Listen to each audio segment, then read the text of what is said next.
This is a fantastic device to keep people enslaved forever. And to cover this, there's a whole lot of other stories which I don't want to enter, phenomenal tools to control populations, which has been successfully done for a long time.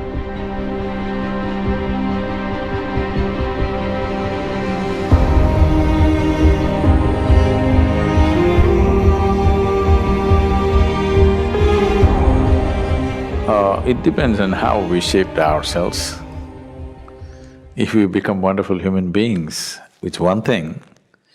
If we have become an ugly manifestation of humanity, definitely it's an original sin.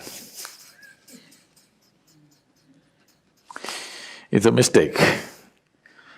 Sin is too strong a word, maybe it's a mistake. So too many mistakes are being made in the world, no question. You claim to appreciate or, well, you worship the one who is referred to as the creator, but you have a huge issue with the creation. If you do not appreciate the creation, why the hell should you worship the creator? Someone who made such a bad job of this, the only way you can even be born is through sin, I think he must be banished. Now, this is a fantastic device to keep people enslaved forever. If you do not even allow them to come to terms with their biology, they'll never come to terms with anything in their life. Always they will be dependent on an institution or a person or something who claims to have connections.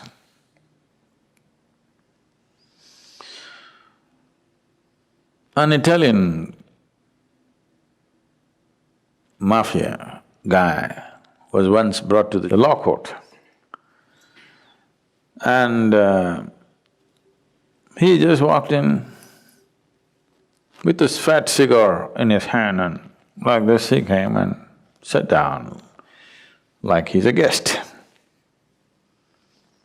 Then the judge looked at his arrogance and asked, "Do you have a lawyer?" He blew the smoke out and said, "Well, I got friends in the jury."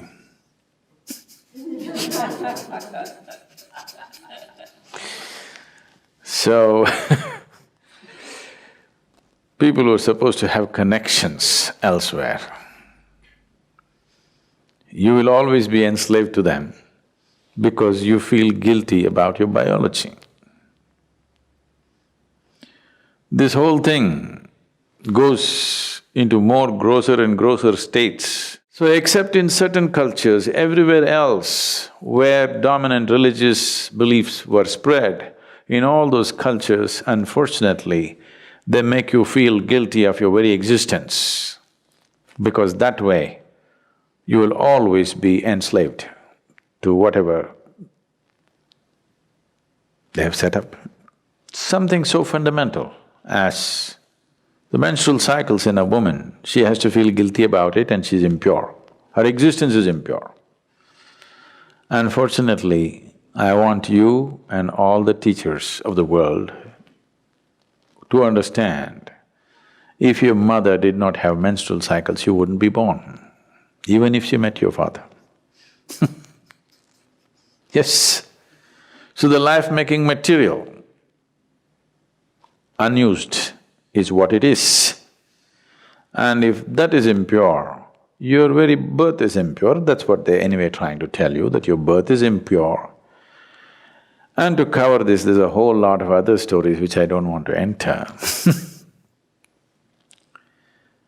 Once you are not in terms with your own physical existence, you essentially will never ever be in terms with any other dimension of your life. This itself will cover you forever. This is a fantastic trick to keep you enslaved forever.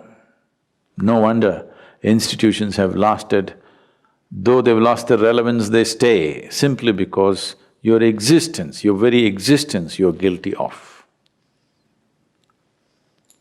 If you're guilty of your very existence, that means one or that which is the source of creation should be even more guilty. You are eternally guilty, and that which has created all this must be even more carrying the burden of guilt.